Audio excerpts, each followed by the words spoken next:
안녕하세요. 저는 한국외국어대학교 경제학부 박명호 교수입니다. 지금부터 국제비교를 통해 본 행복지표를 발표하겠습니다. 목차는 크게 네 가지로 구성이 되어 있습니다. 첫 번째는 이제 문제 제기, 서론 부분이 있고요. 두 번째는 저희들이 좀 새로운 행복지표를 좀 만드는 이야기를 말씀드리겠습니다. 세 번째는 이제 지표를 갖고 분석한 결과를 보여드리고요. 마지막으로 한국인의 그 행복을 이제 설명해주는 어떤 행복 설명 요인들을 좀 말씀드리겠습니다.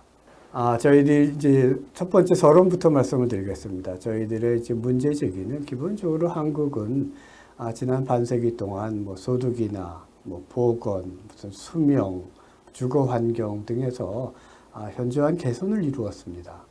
그럼에도 불구하고 한국인들한테 오늘날 어떻게 느끼시냐고 그것이 삶의 주관적 만족도든 행복을 물어봤을 때 대다수 한국인들은 그것에 대해서 부정적인 응답을 하고 있습니다.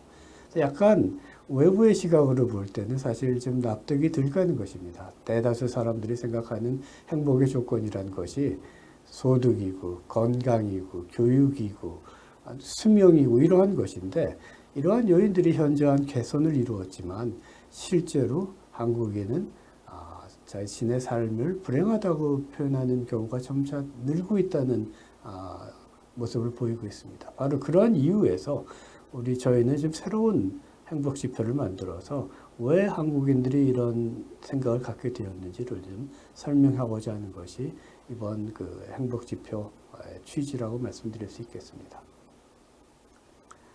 그러면은 저희들이 이제 사실 세상에는 지금 전 세계적으로 정말 많은 다양한 그 행복을 측정하고 있는 그런 지표들 또는 이론들이 많이 있습니다.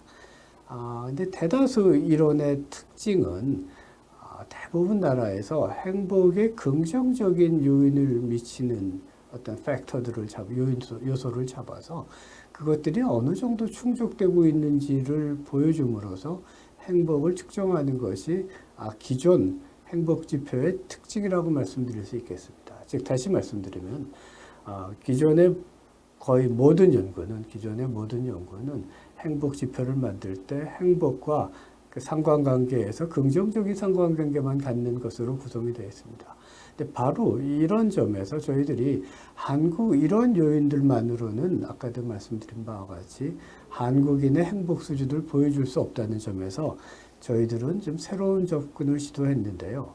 그것이 바로 행복에 대해서 부정적인 요인을 미치는 요인을 지표 안에 담는 것이 저희들의 접근 방식이라고 말씀드릴 수 있겠습니다. 그래서 저희들이 이제 행복 지표를 이제 구체적으로 어떻게 만들었는지 보여드리려고 그러는데요. 그래서 행복 지표는 크게 대분류 영역으로 두 가지를 구분을 했습니다. 하나는 이제 기존 많은 연구와 유사한 방식으로 기본적으로는 행복에 긍정적인 영향을 미치는 팩터들을 잡은 것이 하나가 있고요.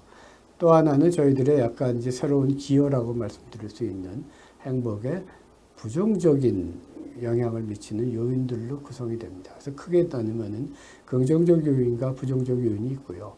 그다음에 긍정적 요인, 부정적 요인은 둘 다 물질적인 기반과 사회적 기반으로 둘 다 나누어서 보고 있습니다. 즉 다시 말씀드리면 긍정적 요인 중에서 물질적 기반이라 하면 저희들이 이제 흔히 많이 보시는 바와 같이 뭐 소득, 고용, 교육, 건강, 뭐 주거 이러한 것들이 주로 물적 기반에서 그러니까 긍정적 요인의 물적 기반을 구성한다면 긍정적 요인의 사회적 기반은 무슨 가족, 사회관계, 공동체, 무슨 문화 여가 생활 이런 것들을 기본적으로 긍정적인 요인의 사회적 기반으로 저희들이 포함시키고 있습니다.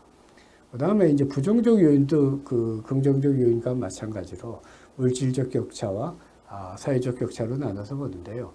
물질적 격차에서는 기본적으로 소득, 고용을 저희들이 택했고요. 그 다음에 사회적 격차에서는 사실 사회적 격차는 많은 변수들을 저희들이 생각할 수 있겠지만 실제로 이제 얼마나 많은 데이터의 가용성을 놓고 볼 때 저희들이 택한 것은 남녀 간의 성별, 그 다음에 이제 세대 간 이런 정도가 사실 그 장기 시기열 측면에서 저희들이 가용한 데이터라는 점에서 그 두 가지를 저희들이 포함시켰습니다. 그래서 이렇게 저희들이 이제 그 구성한 지표 체계가 기존에 이제 널리 사람들한테 알려져 있는 기존 지표와 대비해서 어떤 차이가 나는지를 보여드리기 위해서 저희들이 이 테이블을 보시면은 왼쪽에는 저희들이 이제 제시하고자 하는 저희들이 만든 행복 지표고, 그다음에 이제 우측으로 보면 이제 유엔의 뭐 해피니스 인덱스라든지 OECD의 베터 라이프 인덱스라든지 보다 나은 삶의 지표 또는 부탄이 추구하고 있는 행복 지표들을 볼 수가 있는데요. 유엔하고 비교해 볼 때는 유엔하고는 저희들이 한 3개 정도 같이 공유하는 것이 있고, OECD의 그 BLI와 한 11개 중에서 저희들이 한 몇 개를 하고 있나요? 한 9개, 10개 정도를 공유하고 있어서 사실 BLI와 가장 커버리지가 크다고 볼 수 있겠습니다. 그 다음에 이제 부탄은 9개 중에서 한 6개 영역을 하고 있는데요. 근데 이제 보시는 바와 같이 저희들의 기여는 이 격차, 부정적 요인들을 포함시킨 것이고, 이러한 부정적 요인들은 기존에 갖고 있는 유엔이라든지 OECD라든지 부탄의 지표 체계에는 포함되지 않은 것이다 라는 걸 말씀드릴 수 있겠습니다. 그러면 이제부터는 저희들 지표의 데이터에 대해서 간략하게 말씀을 드리겠습니다. 저희들은 모두의 이 연구 주제의 제목에서 말씀드린 바와 같이 이제 국제 비교를 지향하는데요. 국제 비교를 이제 횡단면 분석만 하는 것이 아니라 가능하면 가용한 데이터를 갖고 최장기 시기열 데이터를 갖고 국제 비교를 이제 시도하고 있습니다. 그러기 위해서는 해당 국가의 풀들을 좀 제한할 수밖에 없어갖고 저희들이 OECD 국가 중에서 좀 히스토리가 긴 31개 회원국을 대상으로 1990년부터 2017년 기간에 그 패널 데이터를 활용하고 있습니다. 그다음에 이제 데이터의 무슨 시기열과 아니면 횡단면 분석을 위해서는 데이터의 정교화가 필요한데, 뭐 정교화 방식은 흔히 뭐 많이 쓰고 있는 그런 그 정교화 방식을 사용했다고 말씀드릴 수 있겠습니다.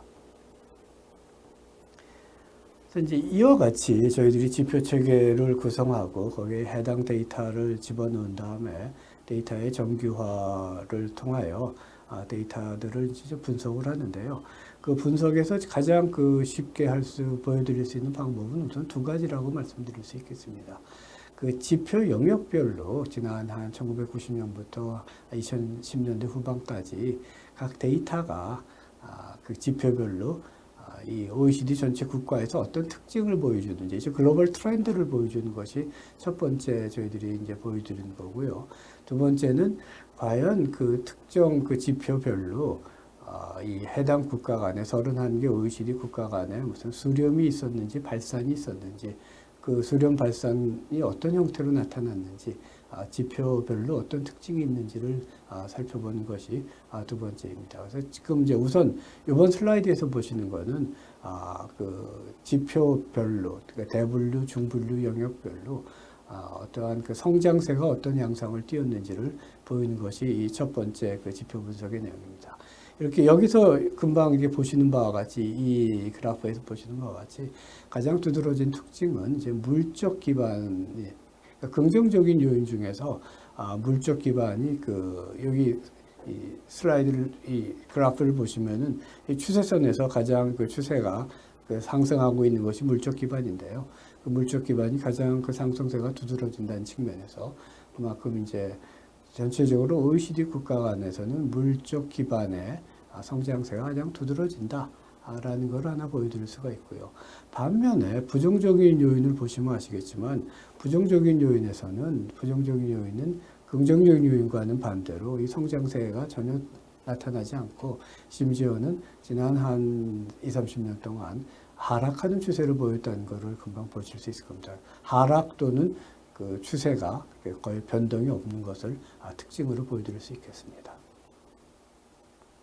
그다음에 두 번째는 이제 저희들이 각 그 지표 영역별로죠. 지표 영역별로 과연 이제 회원국들 간에, OECD 회원국들 간에 어떠한 그 흐름이 있었느냐, 즉 회원국들 간에 수렴 현상이 있었느냐, 아니면 발산하느냐 하는 것인데, 수렴이라는 건 어떤 의미를 짓냐 하면은 예를 들면 좀 수준이 낮은 나라의 수준이 빨리 증가하고 수준이 높은 나라의 성장세가 낮다면은 회원국 간의 수렴도가 높아지는 거겠죠.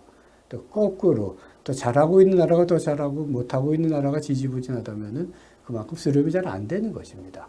그런 면에서 이 지표 영역별로 어떤 특징이 있는지를 보여드리는 건데요. 그 왼쪽 그 그림에서 보시는 바와 같이 가장 두드러진 특징은 여기 이 고동색으로 표현되어 있죠. 이것이 이제 긍정적인 요인 중에 물적 기반인데요. 이 지금 저희가 측정한 건 변동계수인데 변동계수라는 거는 뭐 잘 아시는 바와 같이 변동계수 값이 떨어지면 떨어질수록 수렴하는 모습을 말씀드리는 것입니다. 그렇다면은 여기 물적 기반의 그 긍정적 요인의 물적 기반이 이 뭐라 그럴까요? 이 추세가 하향으로 급격히 떨어졌다는 것은 그만큼 OECD 31개국 간의 물적 기반은 수렴 현상이 커졌다는 걸 말씀드립니다. 즉 다시 말씀드리면 이 전 슬라이드에서 보셨던 바와 같이 물적 기반은 OECD 국가 간의 성장세도 가장 빨랐고 수렴 현상도 가장 잘 나타났다. 그렇지만 다른 변수들의 경우에는 이러한 그 수렴 현상이 잘 드러나지 않는다는 특징이 있는 것이죠. 다시 정리해서 말씀드린다면 이 긍정적인 요인에서 물적 기반은 그 성장세와 수렴을 같이 보여주지만 부정적인 요인에서는 사실 성장세도 미미할 뿐 아니라 수렴 형상도 잘 두드러지지 않는다 하는 특징을 말씀드릴 수 있겠습니다. 그다음에 이제 세 번째로는 이제 저희들이 지표 분석에서 이제 한국을 중심으로 한국은 OECD 31개 국가 중에서 이 행복 지표와 관련해서 한국의 수준은 어떤지 아니면 한국의 어떠한 그 성장세는 다른 나라 대비 어떤지를 보여드리는 것이 이번 슬라이드의 내용입니다. 한국의 그 특징은 약간 저희들이 이 연구를 하면서 조금 사실 기존 한국 연구와는 달리 좀 저희들이 좀 새로운 모습을 확인할 수 있었던 것은 기존의 연구를 따져보면 한국은 사실 OECD 국가 대비 물적 기반의 어떤 성장세가 대체로 좋게 나타납니다. 특히 뭐 경제 성장이라든지 뭐 보건 이런 한두 개 지표를 따놓고 보면 참 좋은데 저희들이 이 긍정적 요인의 물적 기반 변수가 좀 많다 보니까는 이 많은 것들을 같이 놓고 봤을 때는 한국의 성장세가 OECD 평균보다도 못한 특징을 보이고 있다는 것이 약간 좀 놀라운 결과입니다. 그 다음에 한국인이 왜 상대적으로 불행할까를 또 하나 잘 설명해 줄 수 있는 금방 새로운 요인은 부정적 요인들이, 그러니까 여기서 부정적 요인이 플러스로 나타난다는 것은 부정적 요인들이 긍정적으로 더 나아지는 방향을 뜻하고 이 긍정적 요인이 마이너스라는 것은 긍정적 요인이 더 악화된다는 뜻입니다. 그런 의미에서 볼 때 긍정적 요인 값이 우리가 마이너스 값이 OECD 평균치보다 더 크게 나타난다는 것은 긍정적 요인은 더 악화되는 속도가 OECD보다도 더 크다는 것을 말씀드릴 수 있겠습니다. 그 다음에 지수값의 수준을 값을 보시더라도 지수의 수준값이 OECD 평균 대비 특히 부정적 요인인 훨씬 더 낮은 수준을 보인다는 것을 여기서 확인할 수 있습니다. 지금 이제 이번에는 이제 한국의 이러한 행복 수준을 중분류 영역별로 이렇게 살펴보시는 건데요. 여기는 이제 데이터에서 보시는 바와 같이 저희들의 긍정적 요인의 물질적 기반, 사회적 기반, 부정적 요인의 물질적 격차, 사회적 격차를 놓고 볼 때, 왼쪽에서의 지수 수준을 놓고 보더라도 특히 격차 측면에서 OECD 평균값과 사실 많은 수준 차이가 남을 확인할 수 있고요. 그 중에서도 저희들이 가장 어떻게 본다면은 낮은 성과를 보여주는 것은 부정적 요인에 특히 사회적 격차 같은 것은 성장세나 수준값에서 OECD 평균에 가장 못 미치는 것을 확인할 수 있을 것입니다. 그다음에 이번에는 저희들이 OECD 31개국인데요. 이 31개 국가를 대상으로 아까는 이제 점수, 성장률을 갖고 봤다면 이번엔 순위를 갖고 한번 이제 보는 것입니다. 그래서 순위를 갖고 보는데 이제 저희들이 해당 국가는 31개 중에 31개 국가지만 그 중에서 이제 때로는 데이터가 미싱하고 있는 경우가 있기 때문에 나라의 숫자가 좀 지표별로 좀 다를 수 있을 것입니다. 예를 들면 긍정적 요인은 31개 중에서 데이터가 다 완성된 나라가 27개라는 측면에서 27개를 대상으로 저희들이 이제 성적을 카운트했고 부정적 요인은 이제 30개 나라를 기준으로 했는데요. 지금 이제 저희 순위를 보시는 바와 같이 긍정적 요인은 27개 나라 중에서 1990년에 23등이었던 것이 2017년에도 23등으로 거의 석차의 랭킹의 변화가 없습니다. 반면 이제 부정적 요인은 1990년에 29등이었던 것이 최근에 2017년에는 이제 30나라 중에 32위로 가장 바닥권에서 헤어나지 못하고 있는 것을 볼 수가 있을 것입니다. 이와 같이 상대적 위상을 저희들이 놓고 본다면 한국이 점수도 점수지만 OECD 국가에서 어떤 위상에 있는지를 보여드리는 것입니다. 여기서 여러분들이 이제 LMH라는 것이 있는데 L은 이제 하위 30%고요. 하이라는 것은 상위 30이고 M은 30에서 70% 있는 구간을 나타내고 있습니다. 이러한 저희들이 이제 행복 지표를 새롭게 만들어서 랭킹이나 그 트렌드를 보여드렸는데 저희들이 보여드린 것은 기존에 있는 다른 지표 내용과 크게 다르지 않다는 것을 좀 보여드리는 것이 이번 슬라이드의 내용입니다. 저희들이 이제 기존에 있는 여러 가지 그 데이터들이 있지 않습니까? 뭐 유엔의 해피니스 인덱스라든지 월드 밸류 서베이라든지 뭐 행정위원회에서 조사한 뭐 해피니스라든지 다양한 데이터를 갖고 저희들이 한번 저희들의 선과 이렇게 비교해 봤을 때 뭐 똑같이 일치하지는 않지만 기본적으로 올라가고 내려가는 방향에서 그 추세에서는 일정한 그 같은 모습을 보인다는 면에서 저희들이 그 데이터들이 이렇게 특별히 또 다른 그 지표와 비교해서 현저한 그 차이가 나는 건 아니다라는 걸 말씀드릴 수 있겠습니다. 그러면 이제 마지막으로 저희들의 이제 연구의 가장 그 기여라고 할 수 있는 부분은 사실 이제 한국인의 결정 요인을, 행복 결정 요인을 어떻게 설명할 것인가 하는 것에 대한 어떻게 본다면 조금 이제 분석적인 그 시도를 말씀드리는데요. 저희들은 그래서 기본적으로 그 종속 변수로 행복 수준을 놓고 있고요. 그다음에 이제 그 설명 변수로서 긍정적인 팩터와 부정적인 팩터, 그다음에 기타 뭐 더미 변수를 놓고 저희들이 이제 설명을 하고 있어갖고 이거를 OECD 국가를 대상으로 이제 저희들이 일종의 이제 그 회귀 분석을 시도했는데요. 이제 회귀 분석을 하려다 보니까 사실 이제 데이터가 많이 모자랍니다. 왜냐하면 이 종속 변수에 해당하고 있는 그 유엔의 그 해피니스 인덱스의 기간이 길지 않다는 면에서 바로 이러한 그 데이터의 전체 세트가 작기 때문에 그런 문제를 좀 보정하기 위해서 저희들이 좀 다른 무슨 그 군집 분석을 좀 사용해서 저희들이 여기 이퀘이션에 있는 내용들을 계량적으로 검증을 시도했습니다. 그래서 저희들이 이제 어떤 식으로 이 데이터를 좀 더 보충하기 위해서 군집 분석을 시도했냐면 한국과 유사한 국가를 일종의 클러스터를 잡아갖고 그 클러스터에 있는 나라들의 그 데이터를 다 모으면은 그만큼 이제 관찰 숫자가 많아지기 때문에 그런 관찰 숫자를 기반으로 저희들이 회귀 분석을 시도했는데요.